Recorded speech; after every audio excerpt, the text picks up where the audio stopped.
तहरीक अदम एतमाद की कामयाबी के बाद एक और बड़ा सियासी मार्का। कौमी असम्बली के अरकान आज मुल्क के 23वें वजीर आजम का फैसला करेंगे। ऑपोजिशन के मुश्तरका उम्मीदवार शहबाज शरीफ और PTI के शाह महमूद कुरैशी आमने सामने।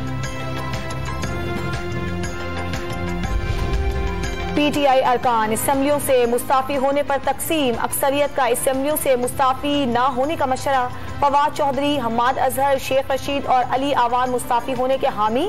पार्लिमानी पार्टी इजलास में पार्लियामेंट के अंदर और बाहर जारहाना सियासत पर मुशावरत। इस्तीफों से मुतालिक इमरान खान का फैसला कबूल किया जाएगा। इम्पोर्टेड हुकूमत रह जाए तो नाम शहबाज शरीफ रख दें। शेख रशीद का चैलेंज।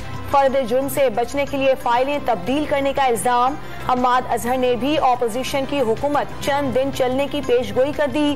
प्राइम मिनिस्टर हाउस के पीछे छुपेगा। शेरी मजारी का वार। अहम वजारतों पर ऑपोजिशन के लोग आएंगे। इंतखाबात हमारी मर्जी से होंगे।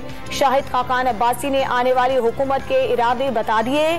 EVM दुनिया भर में नाकाम करार। एहतसाब का अमल चलता रहेगा। एहतसाब से इमरान खान भागते हैं। मरियम औरंगजेब का बयान।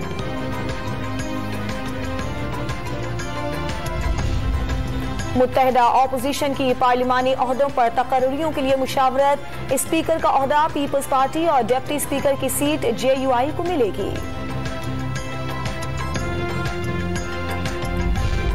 खुफिया मालूमात को सियासी तनाज़ात में धकेलना डिप्लोमेसी और दीगर मुमालिक से ताल्लुकात के खिलाफ है। गैर मामूली दायरा इख्तियार इस्तेमाल करके समाअत नहीं की जा सकती। इस्लामाबाद हाई कोर्ट के रिमार्क्स। मुबैना धमकी आमेज खत की तहकीकात के लिए दरखास्त जुर्माने के साथ खारिज कर दी। और इंटरबैंक मार्केट में डॉलर मजीद ₹1.80 सस्ता। कीमत ₹182.90 हो गई।